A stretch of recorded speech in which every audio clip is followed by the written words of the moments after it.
Hey there, artistic friends! Recently, we embarked on a 3-day cruise on board Royal Caribbean's Utopia the Seas to find out if voyaging on one of the largest cruise ships in the world is possible for people on the spectrum, and this is what we found. First, deck parties are incredibly loud, especially the sail-away party. The party happens around the main pool areas high up in the ship. Music is loud, constant, with DJs, cruise director, and entertainment team pumping out the tunes. This was not where I wanted to be for sailaway. Instead, I wandered into the solarium all the way at the front of the ship. The solarium and solarium bistro is the 18 plus area, and it was my favorite place to be. It has 3 whirlpools, a pool, and 2 waiting pools with loungers.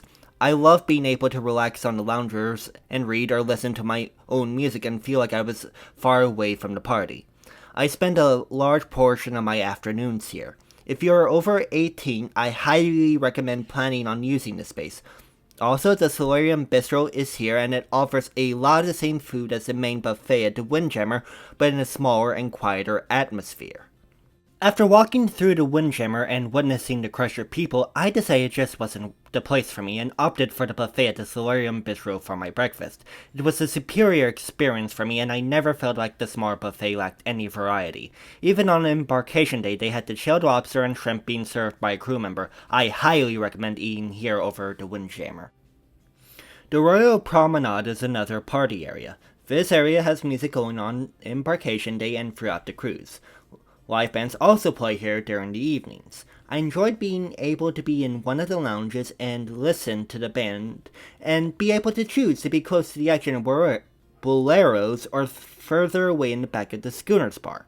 The band played a lot of 80s and 90s music which was enjoyable, and you can sing and dance during the dance parties. I enjoyed also being able to avoid this area for quieter areas when I chose to. This is also where the majority of the shops are and had definite mall vibes. Dining notes. We chose the ultimate dining plan as a result, avoided going to the main dining room for the entire cruise. I tend to not enjoy the main dining room as it's spread out over 3 decks and can be loud with extended meals. The other restaurants were highly enjoyable and for the most part quite an intimate experience with one exception, and that was Izumi Hibachi. It was so loud. It's a small space and there are so many hibachi grills squeezed into the same space. All of the grills were going at the same time and the chefs sing out through the entire experience. It can be a lot with 5 different chefs singing 5 different songs and the constant slapping of the metal spatulas against the grill grated on every nerve I had. This would be a skip for me going forward, but I highly recommend going instead to the Mason Jar for southern style comfort food, Giovanni's for Italian including pizza, and Chop's Grill for upscale steakhouse fare. Central Park. This was one of my favorite places on the ship. It is full of real plants and trees and during the day has recorded sounds of nature with bird songs and crickets at night. This was a perfect area to find a seat and read or just chill. I love the park cafe here. It is a great place to grab a snack like fruit or a light sandwich and a cool drink while feeling like I was in a park a million miles away. At night, quieter entertainment was featured here, including a jazz quartet and a 2-person act playing guitar and violin. This meant quiet and enjoyable evenings and felt like a great option before winding down for the evening.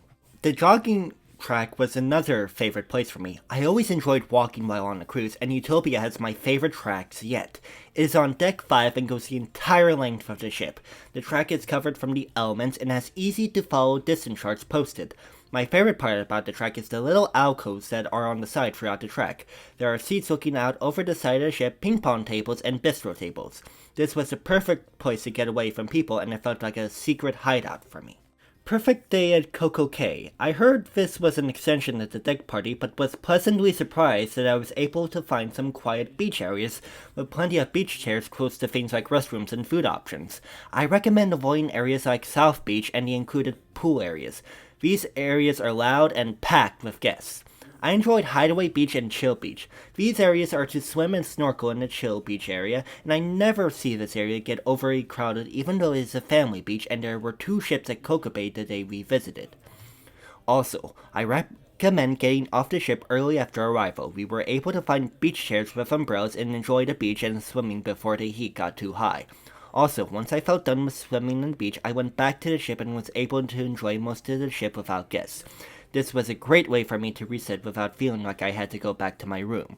I wandered through the entire ship and was quiet and peaceful. So here are my takeaways overall. I found it incredibly easy to navigate through the ship and find plenty of areas that were quiet and enjoyable.